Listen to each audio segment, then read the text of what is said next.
VCU and their first round opponent, Central Florida, down in Columbia, South Carolina. Coach, talk a little bit about how you're preparing for this team. We've never played them before.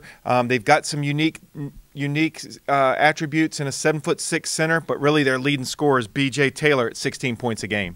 Yeah, I think for us playing against a team that's new and isn't used to our style of play, but also we have to get used to theirs is unique. You know, I think a little bit in conference play in the A-10, we experienced that with the unbalanced schedule. You know, for example, St. Joe's, the last regular season game of the season, that was the first time we played them all year.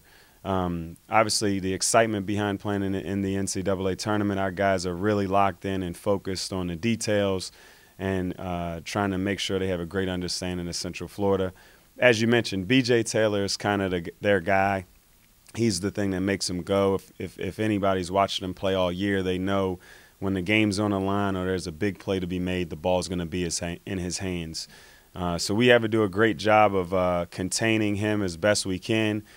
He's a terrific player off the dribble. He's top 20 in the country at getting to the foul line. I believe top 20 in the country at free throws made, which is unique for a guard.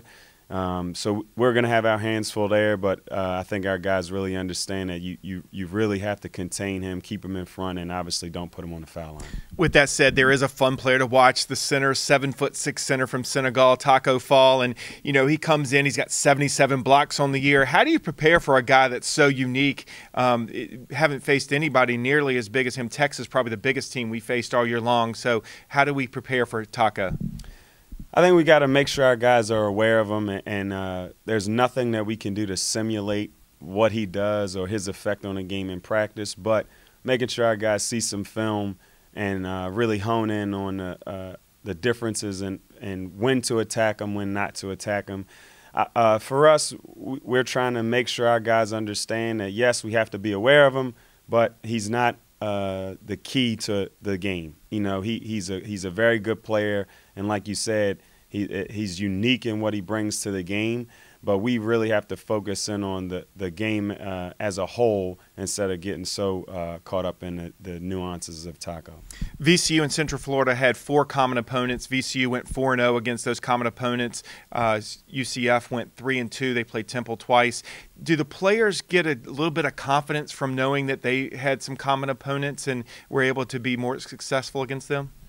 I think it just gives them an understanding of, one, how good Central Florida is, because like you mentioned, we played against some good teams, especially teams in our league.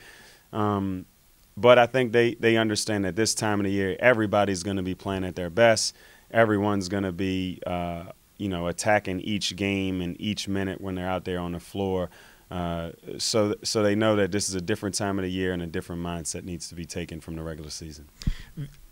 Marcus Evans suffered a leg injury in the first half of the first round of the A-10 tournament. How's his recovery going? His recovery is going very well. He's in here around the clock doing everything he can to make sure he's out there on the floor with his guys on Friday night. Great. VCU Central Florida, 9:40 Friday night.